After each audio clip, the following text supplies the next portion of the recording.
Hi, this is Steve Hargadon, and welcome to the Future of Education. It is Tuesday, the 9th of April, 2013, and our special guest is Madeline Levine. Madeline, welcome. Thank you, Steve. So glad to have you here. There's so many fun connections with you. There's Denise Pope and Challenge Success, and then Vicki Abellis has been on the show, and you were featured in that film as well, right? Yes, I was. Yeah, delightful to have you here. The Future of Education is a Web 2.0 Labs project. Thanks to Blackboard Collaborate for this environment and their support. We've had so much fun this year with virtual conferences, much more to come. These are free worldwide events, very much based on peer-to-peer teaching and learning. The School Leadership Summit was in March. All of those recordings are up and freely available at schoolleadershipsummit.com. Coming up at ISTE, we have our Fringe conference activities, starting with the All-Day Unconference on Saturday. Then this summer, a Worldwide STEM Conference. In the fall, a Future of Libraries Conference. And, of course, our 5-day, 24-hour-day Global Education Conference in November. Coming up on the Future of Education, next week, Matt Hearn on his Beschooling books. Fascinating guy, lots of interesting material. After that, Elliot Washer and Charles Wojcicki on Leaving to Learn. And Elliot's associated with Big Picture Schools, and we had Dennis Lidke on before. This should be really interesting and well worth listening to. Jim Popham on Measurement and the Truth About Testing. John Hunter, who's been on the show before. His book has just been published, and we're going to discuss his new book, which is on the same topic as we've previously looked at, his fourth grade classroom World Peace Project, Peter Gray on Free to Learn, and lots more coming up. Anyway, I hope you'll join us for something. If you've missed any of the interviews, they are all recorded in full Blackboard Collaborate form as well as MP3. John Hattie, really fascinating talk with John from the University of Melbourne.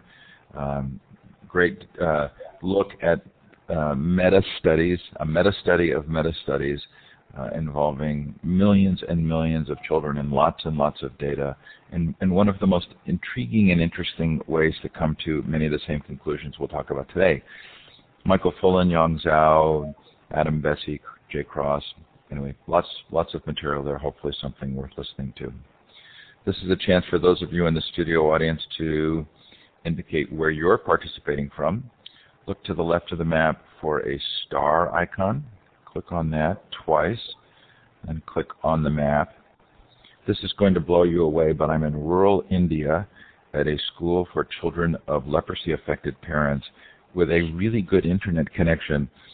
And it's 5:30 in the morning and 5:40 at this point, and I'm really delighted to be with you and have everything going smoothly.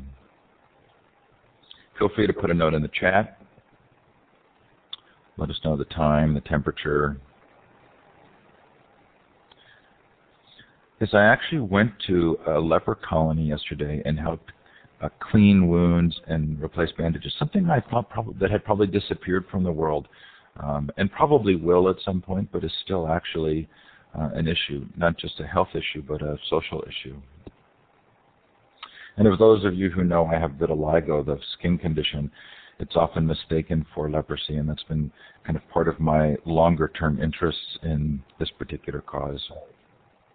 Okay, keep putting those notes in the chat, and we're going to move forward. Thanks to Mighty Bell for support as well, and I created a Mighty Bell space for this show. Let me get that link up for you. I thought I had it handy, and I don't, but I will in a second. Mighty Bell will allow you to continue the conversation. There are some resources from Madeline there, including the link to Challenge Success.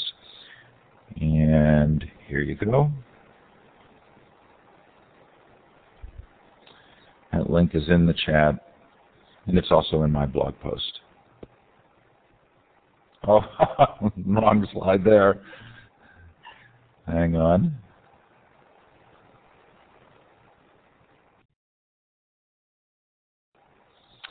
So that's what you get for waking up at 3 in the morning to put your slides together. Madeline, thanks so much for being here. What a lot of fun. My pleasure. It's been really interesting to be here. Go ahead. I was just saying I'm blown away by the whole setup you have. Amazing to me. This really is a lot of fun. Those who participate will also appreciate sort of the worldwide aspect of this and the ways in which the technology is facilitating, I think, conversations of worth and value. And again, it's sort of intriguing that you have your webcam on. I appreciate that because it gives us sort of a sense of immediacy. It's really interesting for me to be here in India and to be at a school that's running in a very traditional way. Uniforms, lots of discipline. And they had a ceremony yesterday in which several of the kids got up and sang the Gangnam Style song from the North Korean pop artist. And the kids kind of went wild. And there was a huge amount of energy. And then the teachers, you could see the teachers sort of quieting everybody down. There's sort of a bigger issue here worldwide in terms of how we think about childhood and how we think about discipline and obedience and schooling. And I know this book is directed at parenting, but we're going to end up talking about schooling. And you have a background as a teacher, right? Correct. And how has that informed your work? I think teaching's the toughest job in the world, frankly. And so, one, I have tremendous respect for teachers. I don't like the way that they are being chastised sort of from all sides, whether it's about union stuff or parents calling it, 11 o'clock at night to crab about a grade that their child got. So, just to be upfront, I'm a sympathetic ex-teacher. I think I taught in the South Bronx of New York. So now I work with very wealthy people, but I started out working with very deprived inner city kids. And while there are profound differences in needs between those two groups, there's also a lot of threads, I think, that are very similar.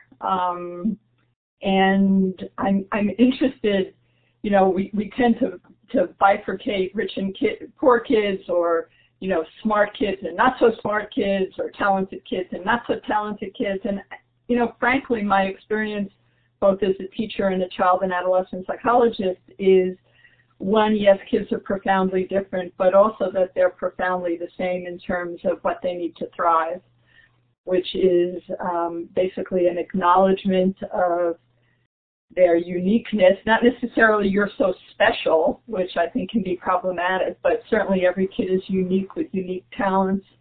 And I think that we make a big mistake, certainly in this country, in sort of paying so much attention to a particular kind of learning and a particular kind of intelligence, and really marginalizing so many other skills and talents that kids have. I think we lose an awful lot of kids, whether it's inner city or, Beverly Hills, because we like analytic kids and we marginalize creative and hands-on kids. And I have one of each, so I know sort of up close and personal how differentially the education system serves those different kinds of kids. There's a line in the book that's sort of stunning. You say, a generation of kids who resemble nothing so much as trauma victims.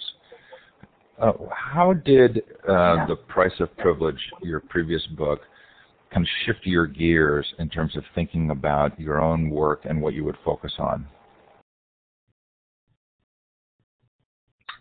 The Price of Privilege was supposed to be this little book. I don't think anybody expected it to be a New York Times bestseller, certainly not my publisher, who ran, 11,000 copies of it or something. It really came out of, look, I've been a psychologist for almost 30 years. I felt like I knew my population really well. I live in Marin County. It's an affluent suburb of San Francisco.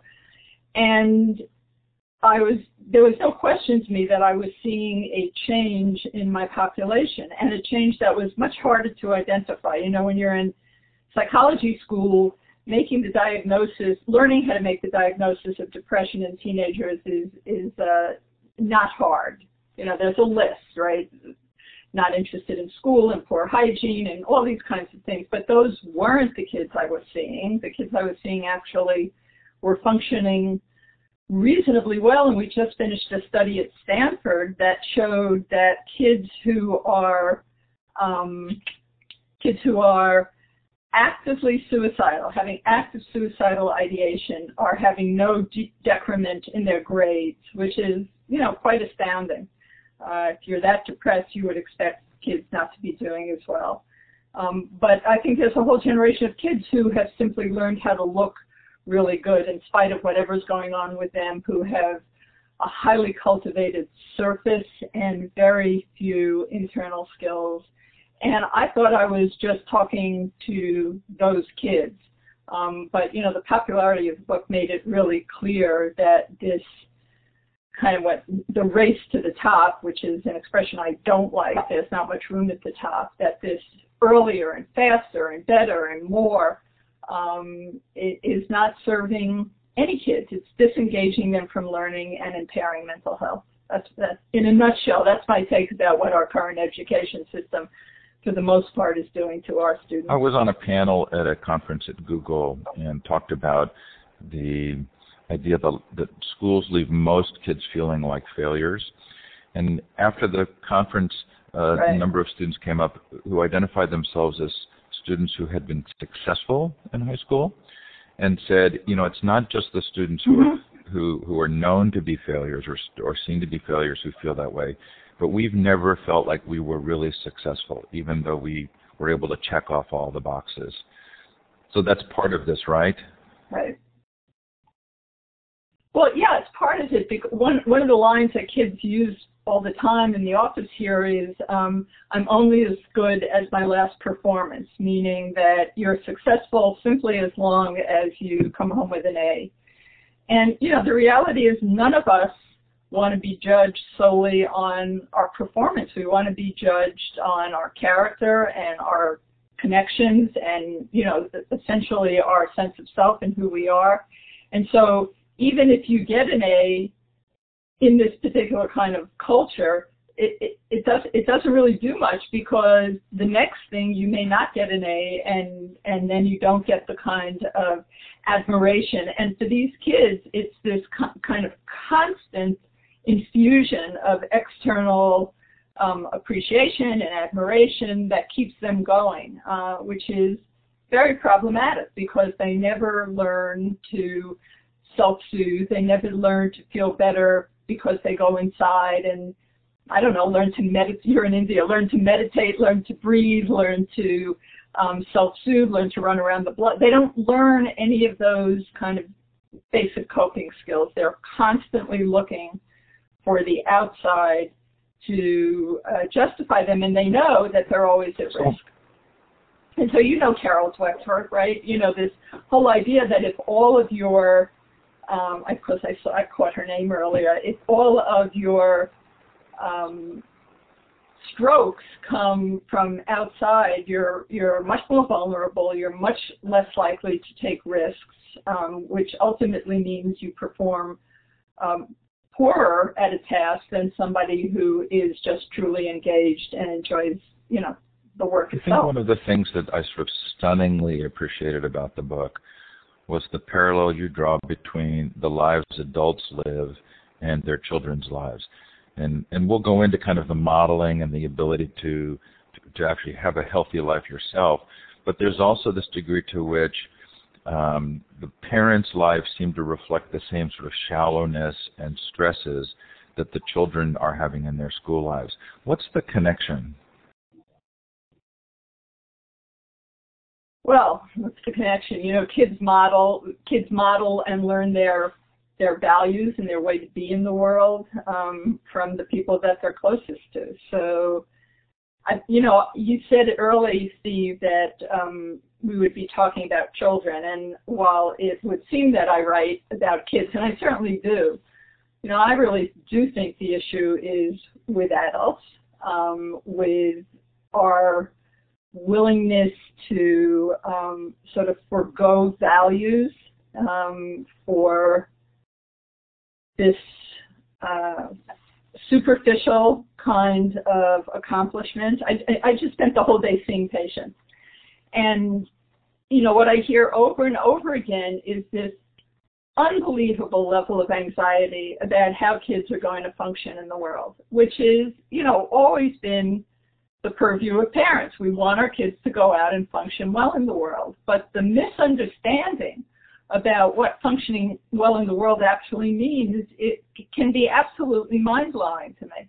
And in surprising places. I speak at a lot of progressive schools or at Friends or at Montessori, schools that I really like and that get it, at least theoretically, but the anxiety is still there. And so parent after parent will come up to me and say, they just get too much homework, so is it a problem if I do my son's science homework every day? And it's like, really, you just listened to me for an hour. You really have to still ask that question? Because of course it's a problem. It's a systemic problem. Why is the school giving so much homework that a kid can't function? But a parent's willingness to sort of take over for their child and deprive them of the opportunity of learning how to moderate their own lives, learning how to talk to teachers, learning what matters. I am, frankly, somewhat stunned because where I live, my kids are all in their 20s, when they were in junior high school and high school, they sprayed our local apples with a chemical, with Alar, and every mom in town, every one of us was out at Safeway, with picket signs saying, no toxic apples for our children. We have so much evidence now that this particular paradigm of education is toxic. We have it in the incredibly high rates of disengagement. We have it in the incredibly high rates of depression and anxiety disorders and eating disorders and self-mutilation. It's kind of like, what are we waiting for? It's not working. There are much better paradigms out there, and I think it's an act of courage, frankly, on the part of the parent to say, to deal with the school, to deal with their child, to maybe swim against the culture of their community. But that's what we've always done. That's our job, is to be protective. We immunize our children, right, against all kinds of things, and they need to be immunized against the kind of disengagement and emotional problems that I think are part of this whole paradigm. Well, part of that parallel that I read into the book was the parallel of peer pressure, right? So it's trying to help our children understand. Right, yeah, so it's not just helping our children sort of cope with peer pressure, but it's the reality that a lot of what drives parental behavior is actually peer pressure. Right. So I think it's interesting because parents are, what are they most worried about? They're most worried about peer pressure in adolescence with their kids, like if everybody jumped off the bridge, would you? And yet their kids are constantly feeding back to me that their parents are particularly vulnerable to peer pressure. And I have a funny experience where my local little grocery store, I had this fancy little grocery store, and after we dropped our kids off at school, all the moms would go there, for our lattes. Apparently, mothers in Marin like being as stereotypical as possible.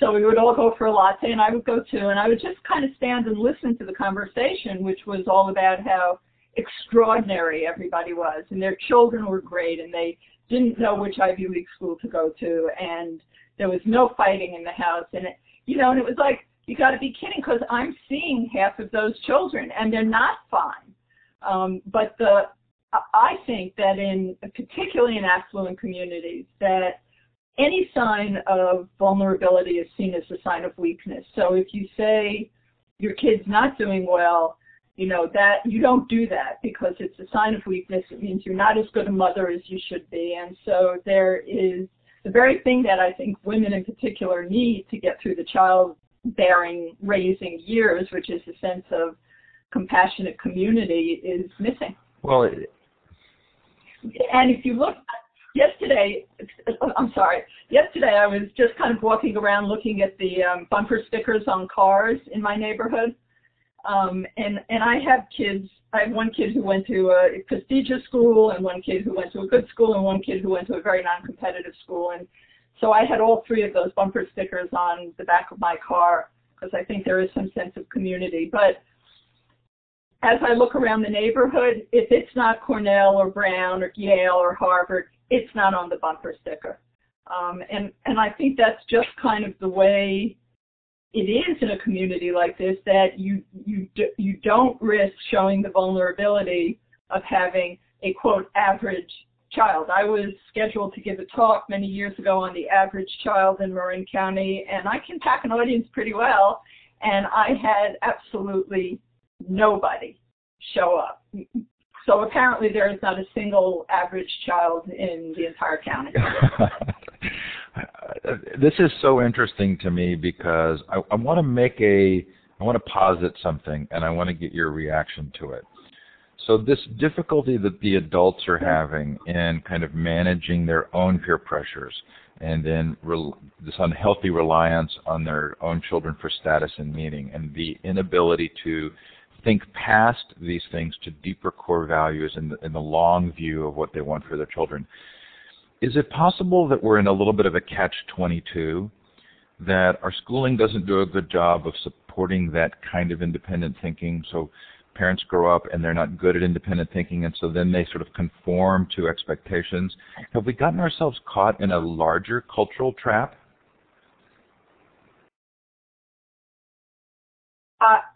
A larger cultural trap in terms of a lack of critical thinking and an emphasis on materialism and competition. Yes, and I was kind of going to springboard and give you the opportunity to talk a little bit about sort of the history, and especially the era of narcissism, and sort of how you've maybe what you think the larger cultural trends have been. Yeah, partly I think that there is tremendous isolation in this country, just tremendous isolation. And my husband does third world medicine, and when I go with him down to Guatemala, which is where he's in the jungle, it's absolutely dirt poor. But every morning, all the moms are out, sort of together, washing their clothes at the river and talking about their kids. And I grew up in a very working class community. You didn't have to make a play date. You didn't have to make a date for yourself to see somebody. Doors were open and people had to help each other out because we didn't have the luxury of money. So you actually had to make a lasagna if somebody was sick next door instead of having somebody else make it for you or buying it. So I think there's a tremendous amount of isolation. I think the baby boomer generation grew up with the notion that, it was like, you do your thing. Remember Fritz Perls, you do your thing, I do my thing. I'm not in the world to live up to you. You're not in the world to live up to me. I think all that's off track, and that was certainly part of the culture, the 60s and 70s culture that I participated in. But it has lingered in a way that doesn't translate into adulthood. So while, I'll leave it to somebody else to comment on it as a way of being a college student, I don't think it was so damaging, but I think it left us with the notion that we were incredibly special and different, and we weren't going to take the long view of anything. And I think one of the biggest problems with parenting is parents aren't taking the long view. They're looking at the quarter or the grade at the end of the semester.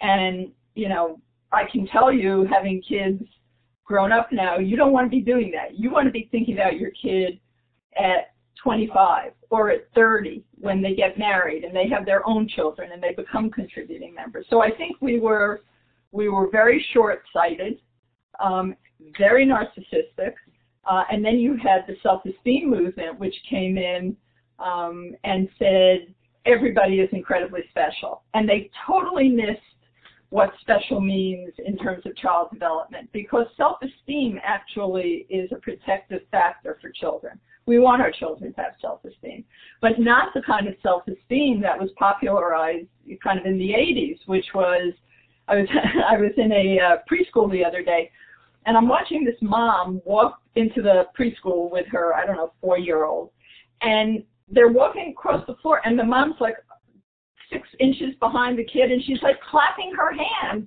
that he's walking. Yeah, good job. And it's like, what? It's a good job of what? The kid he's 4. He's supposed to be walking across the room. And then he hangs his coat up, on the hook where his name is in big letters.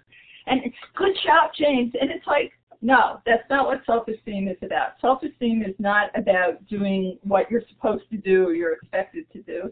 Self-esteem grows out of competence, so you have to work hard at something, and then out of competence comes confidence. But the self-esteem movement sort of neglected all of that and jumped right to this notion that every child should feel really great about everything they do. You know, this is when my kids were growing up, everybody got a trophy so nobody would feel badly.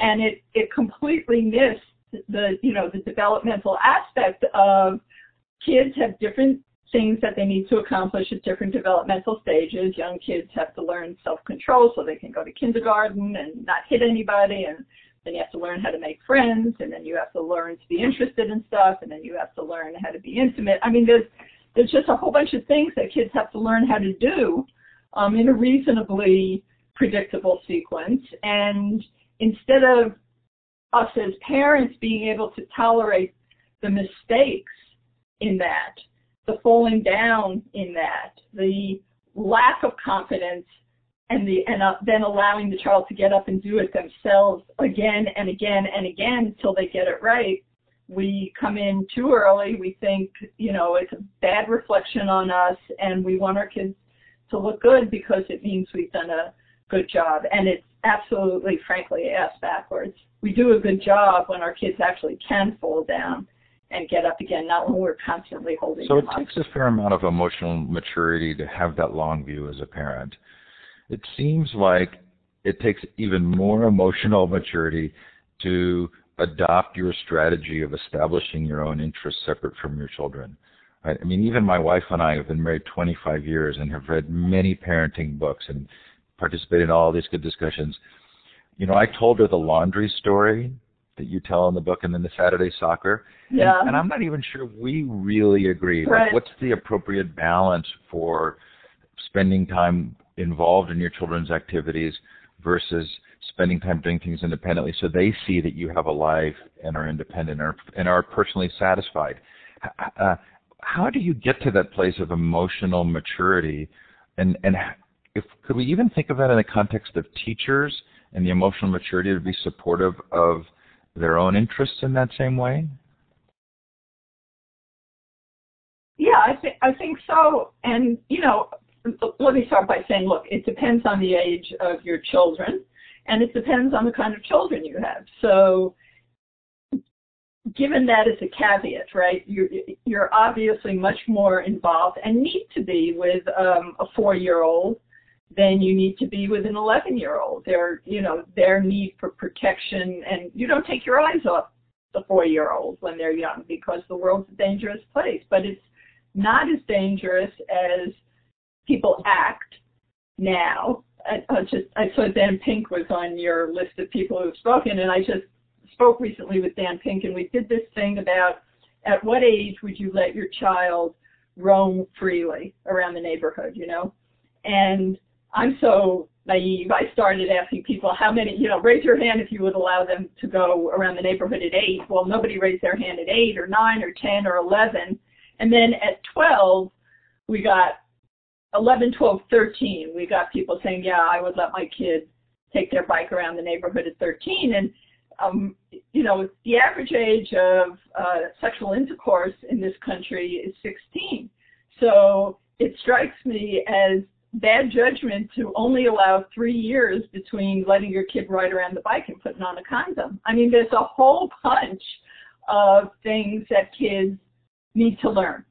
And they need to learn it by experiencing it, experimenting with it. And our anxiety when parents say to me, it's such a dangerous world, when in fact, of course, it's much less dangerous than it was when I was growing up, or even you, by the little picture I have in front of me. It's much less dangerous. It's much less violent, but we've got a 24-hour news cycle that makes us feel like it is dangerous. And so, we're sort of robbing kids of the ability to master the appropriate developmental tasks at the right age. That being said, that every kid is different. How do you find the balance between your needs and your child's? I would say that aside from I'm only as good as my last performance. The second most common phrase in my office is, please help my mother get a hobby besides me. And I don't think that's just, the standard adolescent, get my parents off my back. I think, which it is partly, but I think it's also my mother, it's usually my mother. My mother's involvement in my life is so deep and so intense that one, it's kind of suffocating me, and two, growing up looks really unappealing. I mean, that's the joke about sitting in the bleachers is, you spend all week working your butt off, and then your kid sees you all weekend long participating in children's activities. And one of my patients here today was just talking about her late 20s kids who just won't grow up. They're just sitting around, laying on the couch, playing video games, and this is not an uncommon presentation in the office. And I think part of it is adulthood just doesn't look that interesting. If you remember when you were 12, how exciting it was that you were going to be 13 soon, right? Because you were going to be a teenager. It was something to look forward to. Or when you were 15 and you were going to be 16 and get a driver's license, like that was incredibly cool. But I think many kids now take a look, they see their parents exhausted, tied to technology in ways that preclude real relationships in the family, and then spending their time, arguing with the coach about a blown call or something. I think that's a very unattractive looking view of adulthood to a lot of kids. You're right. There's no greater silver bullet for your child's happiness and adjustment than your own state of mind. I mean, I probably put 10 stars next to that. Yeah, well, it's true. I mean, there's the research side of it, there's the clinical side. The research is if you're a depressed mom, the chances if you're having a child with emotional problems skyrockets. And it makes sense because the basic underpinning of emotional health that we can control, and I want to put a caveat in there, which is when I talk about parenting, nobody knows exactly how much of a contribution parenting makes to a child, mental health, academic success, any of that. We don't know. We know that about 50% is genetic. That doesn't mean the other half is parents. There's the culture, there's, is your kid sitting next to the merit scholar or the local, cocaine dealer? There's all kinds of things. So we don't know exactly what percentage of who we are impacts our children. But what we do know is it's the only thing we have real control over.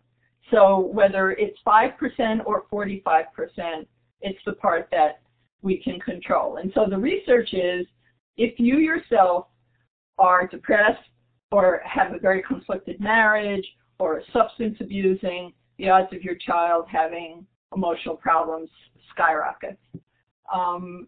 But I never like putting that out only in terms of the damage to the child, because I think this is one of the things that happens with women. It's as if it's not a good enough reason just to say, you know what, it's not good for you not to have a life that feels adult and fulfilling and interesting and keeps you growing. So, of course, we want to do anything that's protective of our children, but we're also entitled to have a satisfying life of our own. At the beginning of the book, there's this story you tell of Daniel who comes to visit you, and there's this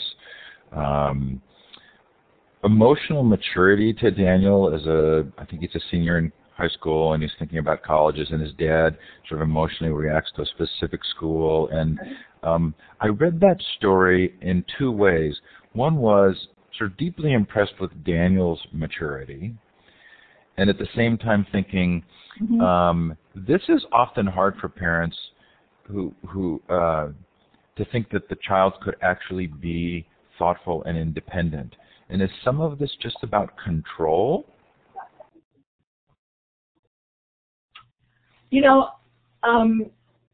I like your point actually a lot, Steve, that some parents just have trouble often thinking that their kids have capacities that they already possess. A child after about 13 has the same cognitive capacity as an adult does, which is really hard to believe because they don't have any judgment and they don't have any experience, but they are able to think in abstract ways, just like we do.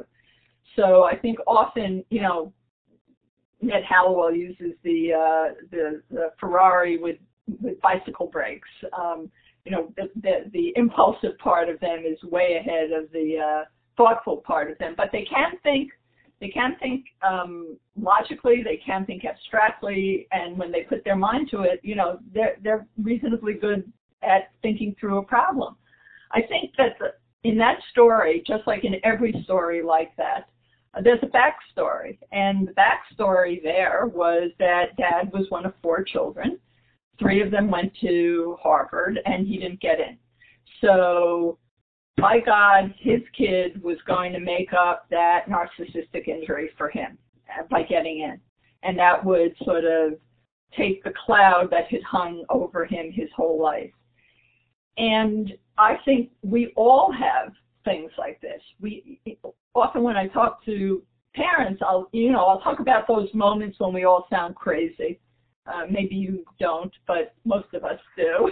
I'll assume you have from time to time. And that there are times when we, just like the dad jumping off and going, you know, I'd give my testicle to get my kid in. We all have times where we've sounded crazy. And I'll often tell the story of my youngest son, who had the hardest time in school. He was a total hands-on learner, which is not what schools love. And he was an average child. He graduated exactly in the middle of his graduating class. And he had a little bit of a language learning disability, and he went into his final in English, which was his most problematic subject, with an A-. And I did everything wrong. You know, I told him that he was really smart, and anyway, he takes his final and he gets a B+ in the course, which actually for him was a very good grade. And I go crazy. I do everything wrong. I yell at him. I knew it. You're a slacker. You just can't, you know, you're just never going to ace anything. He's crying. I'm crying. It's just one of those off the rails things. So I get myself out of the room because I know I'm close with my kids. I know I'm blowing a good relationship. I don't know what I'm doing, but I decided that I had to think about it. My first impulse, you know, is I'm going to call HarperCollins and William Morris and tell them to get the book, because who am I to tell anybody how to raise a child? I can't even raise my own. But we all make mistakes, all of us. And, you know, without going into my whole story, what I figured out about, my father had died when I was that exact same age, and we had no money. We were on welfare. And the only way I got to go to college was on a scholarship because I had good verbal skills. So in that moment of kind of going off the rails with him, just like, you know, Daniel's father did, I wasn't seeing my kid at all. My kid, thank God, had a father, and we had resources. I was just kind of back in a loss. It could be a disappointment. It could be a trauma from our history. And I'm pretty compassionate, frankly, when parents do stupid things like that. 1, because I think we all do it, and 2, because I think it usually comes out of a place of great pain in our own lives that hasn't been addressed. So not such a great thing to do to your kid. You get a chance to go back, rework it, apologize, but mostly you get to think again about the ways in which you're projecting your own issues onto your child. And that's never a good idea, because it always involves distortion, just like it did with Daniel's father, just like it did with my son. Is there another dilemma here? Is there a little bit of a role? I know there is. I know there is. But I want to ask specifically about what may be a little bit of a parent-school relationship dilemma. Right? If you assume that parents need to develop these skills and have the capacity to do so, but you often see children who are in struggling families, there's a tendency to sometimes want to take over the parental role from the school side. How do you keep this balance between a focus on parents and their role with their children, and schools sometimes saying, well, if we don't do it, the parents won't do it for the child? That's a tough question. You always want to try and get the parents on board, because they're the greatest influence in the kid's life. But that being said, over the years, I've seen plenty of instances where a teacher is an absolute lifesaver to a child. I think we underestimate the importance of mentors in our kids' lives. Each one of my kids had a mentor of sorts, and they're still in touch with those people.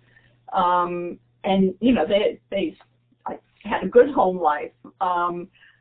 I think the school's effort is to try and collaborate with the parents, and I think most of the time that works. I think there are instances in which it doesn't work, and that's when having somebody at the school who really knows you and really cares about you makes a world of difference. So first you try collaboration, and if that doesn't work, I'm not willing to give up on the kid because it feels like you're not supposed to sort of tread on the parents' choices about how to raise a child. I think, a child who's suffering, doesn't matter whether they're rich or poor or anything. They need help. And again, just because I've just come from a whole day of working, there's an incident of a kid being bullied, and the adults just not stepping in, the parents just not stepping in. Well, then I'm going to get the school to step in. Somebody has to step in. And I actually think, and maybe this is controversial, but I think it used to be that adults as a whole did take responsibility for the community of children. And so my father was a cop, and everybody in the neighborhood, it's inconceivable now, but it was like, if you don't shape up, buddy, you're going to go see Lou. So he was part of the structure that kept kids, in line. And it's really disturbing to me when I'm down at the local market and we're all waiting at the deli counter, and I hear, some young boy talking about, the sluts and the sluts and hoes, and the adults around not saying anything. I think we have a responsibility to our community. I think that about bullying in a very strong way, but I think that about, just character in general, that if more adults were, look, your kids don't like it. My kids they're all grown up, they'll still slump down in the car if I'm coming up behind a kid at night without a helmet or a light, because they know I'm going to stop and talk to that kid. But I think that's my responsibility, and I can almost guarantee you that they will do the same thing when they have their own children. There is a sense in the book of wanting to return to a certain set of values. And my own father tells these stories of, running through the neighborhood and have people yelling at him from the porch, correcting him, right? And then, I have stories of my own life of basically the bicycle was my freedom, but it's sort of astonishing to my 15-year-old daughter that I actually had freedom, that I could ride around and wasn't due home. So is there a time to return to? I mean, are there sort of substantially valuable things that have been lost, or is this always just a constant dilemma that there are different balances in different periods of times? Like if I point to the 50s or 60s, I can find positives and negatives. Sure. Yeah, I think you have to be very careful not to romanticize the past, like the 50s, Leave It to Beaver. That was not such a great time to be a child or a woman or a minority. It was like a good time to be a white, waspy guy. And there were also good things. There were other good things and there were other bad things. And I think that's true, of all times since Socrates wrote about that, So it's nothing new to say things are problematic with young people or with parents. But I think that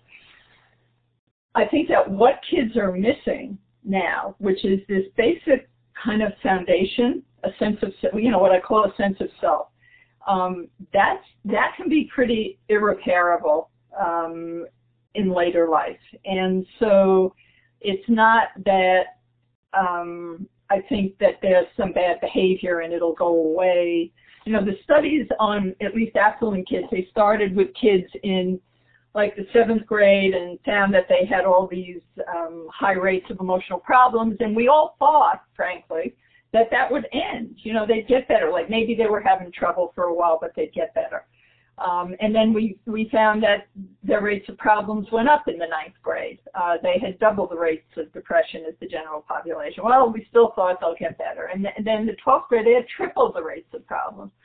So I think we sort of are too busy being almost like decorators with our children. We've got the curtains on right, the right clothes, but we really need to be construction workers in a way. We need to be worried about the foundation, and it's the foundational issues that I'm really concerned about. And I think we actually get that with young children.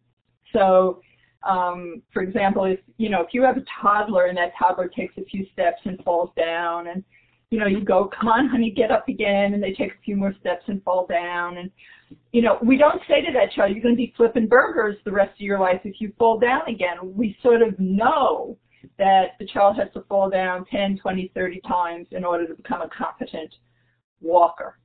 And I think we're missing that. We feel the stakes are too high as our kids get older, and so we don't let them make the mistakes that need to be made in order to develop, a degree of resilience. You don't develop resilience. Dr. Spock said a million years ago, well, not a million years ago, when I was raising my kids, if your child's never been bandaged, you're not doing a good job. And, this is not out of, make sure your children have lots of trauma or failure, although the very best teacher my oldest son ever had, Ed Allen, if you're anywhere out there, Ed, my son, the one who became a lawyer, did everything right all the time, and he transferred schools, and he hands in his first paper, perfect as always, and his teacher took a big red marker, made an X over it, and said, next time, make a mistake.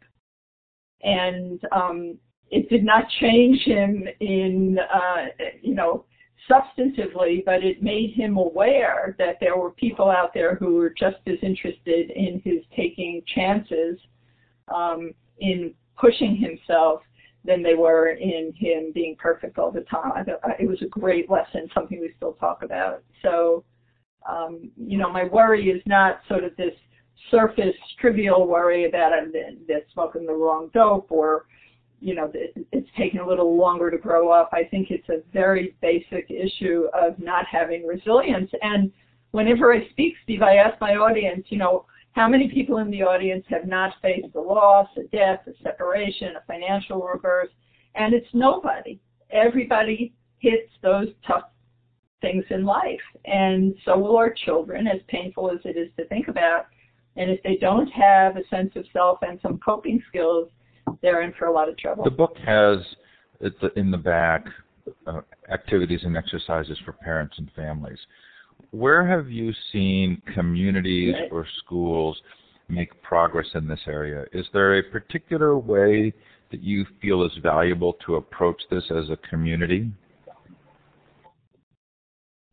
I do, actually, and one of the communities that I like and I feel has worked really hard, there's a community on the North Shore of Chicago. It's a very affluent area. A gal named Lonnie Stanich, after I came and spoke, and Denise came and spoke, and the schools were challenge success schools, they brought in the whole community.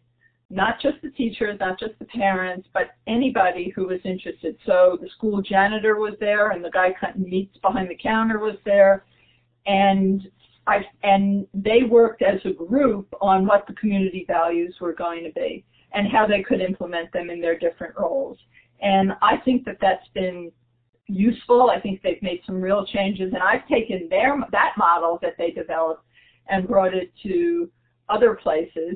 Orinda, out where I live, is doing Lafayette is doing a really nice job. Their church is bringing in not just parents and teachers, but everybody who has contact with kids. And that, in a way, that goes back to an earlier question, which is parents may or may not do the best job we would like, but there's also a whole community around that can either, reinforce what the parents are doing or, make up for things that are still problematic for parents.